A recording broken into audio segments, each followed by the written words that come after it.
Hey guys, welcome back to my channel. I hope you all are doing great. Let us discuss what is centralization of authority, decentralization of authority and delegation of authority. क्या होती है ये in an organization? Centralization of authority का मतलब होता है कि authority जो है, पावर जो है, वो सेंटर में ही है. कहीं भी पावर केंद्रित कहाँ पे है? सेंटर में ही है. जैसे कि सेंट्रल गवर्नमेंट होती है ना, तो पावर जो है सेंट्रल में ही केंद्रित होता है. सेंटर में पावर रहना, जैसे जो बड़े बड़े एक ऑर्गेनाइजेशन में मैनेजर्स हो जाते हैं, टॉप मैनेजमेंट हो जाते हैं, तो उनके पास जो पावर है वो बाकी किसी के पास नहीं है. मतलब केंद्रित है कहाँ पे पावर? वो सेंटर में. तो उसे कहते हैं हम centralization of authority. Decentralization of authority क्या होती है कि पावर को डिसेंट्रलाइज कर देना, बांट देना पावर को, एक सिस्टमैटिकली डेलीगेट कर देना पावर को. जैसे सेंटर में पावर है सेंट्रल गवर्नमेंट, उससे पावर फिर स्टेट गवर्नमेंट के पास जाता है, स्टेट गवर्नमेंट के पास डिस्ट्रिक्ट में, डिस्ट्रिक्ट देन गवर्नर के पास, फिर पंचायत में होते हैं, गांव में. तो ऐसे ऐसे करके क्या हो रहा है, ये अथॉरिटी डिसेंट्रलाइज हो जा रही है पूरा एक कंप्लीट. उसी तरह से ऐसे जैसे एक ऑर्गेनाइजेशन में टॉप मैनेजमेंट के पास अलग पावर है, फिर उसके नीचे मैनेजर्स हो गए, उसके नीचे फिर टीम लीडर्स हो गए, उसके नीचे जो एम्प्लॉयज़ हो गए उनके पास भी कुछ पावर है. तो ये क्या है? डिसेंट्रलाइज हो जाना. अब डेलीगेशन क्या होता है? डेलीगेशन पावर डेलीगेट का मतलब एक अथॉरिटी से, एक इंडिविजुअल से जब दूसरे इंडिविजुअल के पास वो पावर चली जाती है तो उसे हम डेलीगेशन ऑफ अथॉरिटी कहते हैं.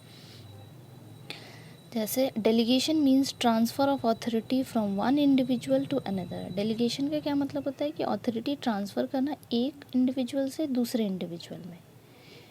तो आप कहोगे कि डिसेंट्रलाइजेशन भी तो वही होता है. नहीं, डिसेंट्रलाइजेशन का मतलब होता है पूरा कंप्लीट डिस्पर्शन होना अथॉरिटी का. Okay, look at here. But decentralization implies diffusion of authority throughout the organization. Complete एक डिफ्यूजन हो जाना, सभी के पास पावर चले जाना, उसे डिसेंट्रलाइजेशन कहते हैं. Delegation can take place from one individual, जैसे कि सुपीरियर से सबऑर्डिनेट को पावर चला जाता है, दैट इज़ डेलीगेट हो जाना पावर का. ये कंप्लीट प्रोसेस है. अगर एक अथॉरिटी से दूसरे अथॉरिटी के पास चली गई, एक इंडिविजुअल से दूसरे इंडिविजुअल के पास अथॉरिटी चली गई, तो वो कंप्लीट हो गया, डेलीगेशन हो गया, पावर डेलीगेट हो गया.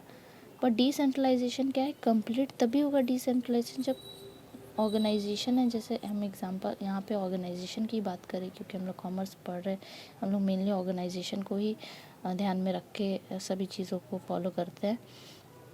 सो एक ऑर्गेनाइजेशन में सभी लेवल्स के पास जब पावर्स चली गई, दैट इज़ पावर्स का डिसेंट्रलाइजेशन हो जाना.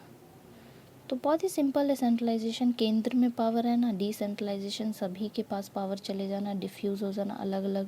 क्योंकि सभी के पास पावर होगा तभी एक अथॉरिटी होगी, तभी वो मतलब अच्छे से काम कर पाएंगे. उनके पास एक अथॉरिटी होनी ही चाहिए. डेलीगेशन ज़रूरी नहीं है कि हो. एक एक अथॉरिटी, एक कोई इंडिविजुअल अपना अथॉरिटी दूसरे को दे दे, ये कोई ज़रूरी नहीं है. जैसे आपके पास आपकी कार है, वो आपकी कार है, आप उसके मालिक हो. आप अगर किसी को उस कार का मालिक बनाना चाहते हो कुछ देर के लिए, लेट से, तो आपने उसे कार की चाबी दी, ठीक है, जा आज के लिए कार तेरी हो गई. तो आपने क्या किया? पावर को डेलीगेट कर दिया. ओके, आई होप ये समझ आ गया होगा. बहुत सिंपल है. So thank you. Please do subscribe to my channel. Bye.